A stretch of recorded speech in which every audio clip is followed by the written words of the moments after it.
Biller's racehorse mix is advertised clearly on the bold packaging as high energy and high performance, formulated for the racehorse in heavy training. The unique selling points include the high levels of vitamin E and C, alongside the quality source of protein, amino acids for immune support and muscle health. The main ingredients include flake barley, which is high in starch and a good source of energy, naked and lightly rolled oats, which have a high fibre content but is low in energy and micronutrients. The oats are rolled to ease absorption of nutrients and is easily digested. Flake maize is also used in the high energy feed. Maize is flaked to ease digestion. This is good for horses in strenuous exercise due to staying in the stomach for a long time. This is a slow release energy. Flake peas are high protein and are made of essential individual amino acids. Molasses is also used to help bind the raw materials and improve palatability. High digestible source of energy for working horses, as it is fast release and is absorbed in the small intestine. With a racehorse energy requirement of 142 megajoules per day, my feed gives an energy source of 78, leaving 64 needed to be gained from the Alpha Alpha Pro and other forage. Bailey's racehorse mix is aimed at racehorses in hard work. It promotes stamina through high starch by providing readily available glucose. The feed also contains a prebiotic in order to aid in healthy digestion, a healthy gut, and counteract the effects of stress. Ingredients include bruised oats, which provides a source of starch and fibre within the diet.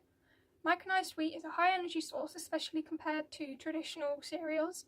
Soybean meal is a high source of protein in order to provide the essential amino acids needed for performance and condition. Micronized maize is grilled and rolled to provide high starch within the diet.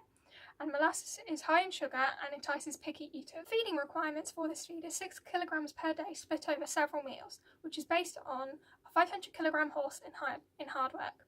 A minimum of 4 kilograms of forage is required, although more is recommended.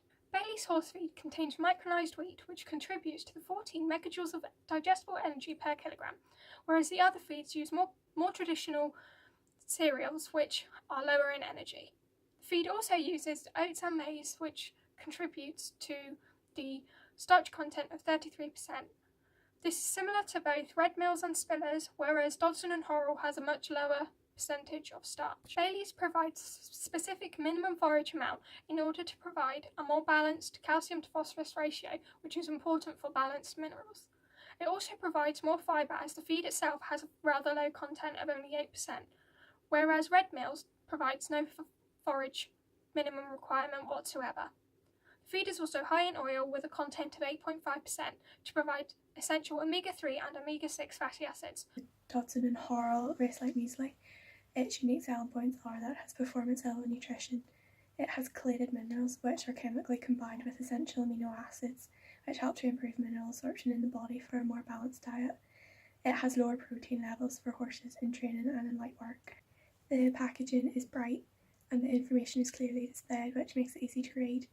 The image of the racehorses in the front is eye-catching. The feeding rates are 0.8 kilograms to 1.2 kilograms per 100 kilograms of body weight per day, alongside free access to forage. The top 5 ingredients of the feed are oat feed, which is a natural source of fibre and it is made from the hulls and husks of oats. Wheat feed, which is high in fibre and it is manufactured from flour from the screen grains of wheat, bran and endosperm. Oats, which have the highest fibre content and lowest energy content of all the grains. The digestibility of oats is important, as the racehorse's diet is made up of 50% by weight of their total diet. Alpha Alpha, which is slow release energy, low starch content. It helps to build muscle tone as it has good sources of protein, which is good for racehorses in training. It helps to regulate acid in the gastrointestinal tract as it has good levels of protein and calcium, which helps to prevent gastric ulcers. And cane molasses, which has 50% sugar and it is good as horses like sweet taste and it entices fussy eaters. The nutritional analysis of the feed is that it has 12% crude protein, which is 600 grams of protein per 5 kilogram feed. This is a good level of protein as a racehorse requires 11.5% protein in their diet. The level of protein in this feed is slightly higher, but it isn't toxic to the horse and it will help the young racehorse build up muscle. It has 14% fibre, which is 700 grams of fibre per 5 kilogram of feed. This has a low fibre percentage compared to the rest of the feeds, and it is advised on the bag to give the horse free access to forage to ensure that some extra fibre gets into the diet. has 18% starch, which is 900 grams of starch per 5 kilogram of feed. It is a highly digestible form of energy for exercise growth and metabolism. And it has 3.5% oils and fats, which is 175 grams per 5 kilogram feed. This is a really low percentage and it's quite low compared to the other feeds. For the comparison of all 4 feeds, the Race-Light Muesli has an ideal protein content for young and growing horses, which is ideal as it will allow for their bones and cartilage to fuse and form correctly, and it is unlikely to be wasted during digestion. It may also cause mineral imbalances due to the high phosphorus and low calcium content within the feed, as it does not state on the bag how much forage needs to be fed alongside the feed. It has a low oil and fat percentage, which means that it's a poor energy source for aerobic respiration during trotting and cantering and training, and all the other feeds have a higher percentage of oil and fat. The megajoules of energy, apart from mine, which is unknown, are not adequate enough for a racehorse, as they require 147 megajoules of energy per day, and the highest is the Red Mill's feed at 87 megajoules. Both the Race-Light Muesli and the Spiller's Racing Mix are high in essential amino acids, which is good as the horse cannot synthesise these and they need to be provided in the diet.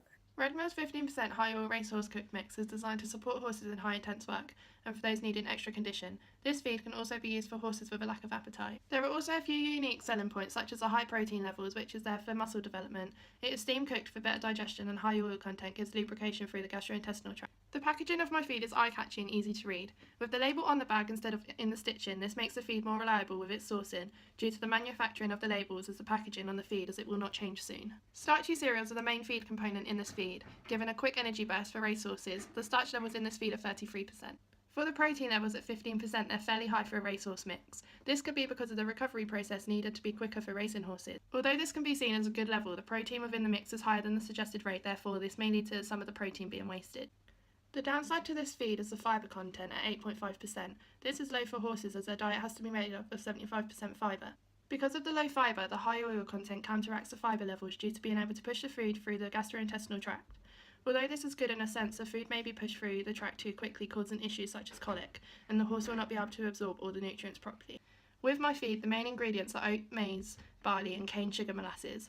Oats are high in starch and fibre and do not release a high percentage of energy, whereas cane sugar molasses is low in nutritional volume due to the high amount of sugar, therefore releasing high amounts of energy for the racehorse. Maize is a high starch and energy content, which will release a higher percentage of energy than the oats, for example. Barley also gives a high volume of energy due to having more energy compared to the oats, but barley is also very low on fibre. From these ingredients, the main fibre sources, although very low, are available from the oats and the barley. A downside to this feed is that all the other feeds have a section on their feeding requirements stating the amount of forage or fibre that they need alongside the feed. With this feed, this hasn't been specified, and I would have thought that this would have been needed due to the low level of fibre in the feed itself, and fibre also has a high calcium level to balance out the phosphorus levels in the cereals. My feed and Dodson and Horrell's feed have cane sugar molasses, which provides a high amount of fast-release energy which is needed for racing, and it also provides extra calcium to help balance out mineral content found in this feed.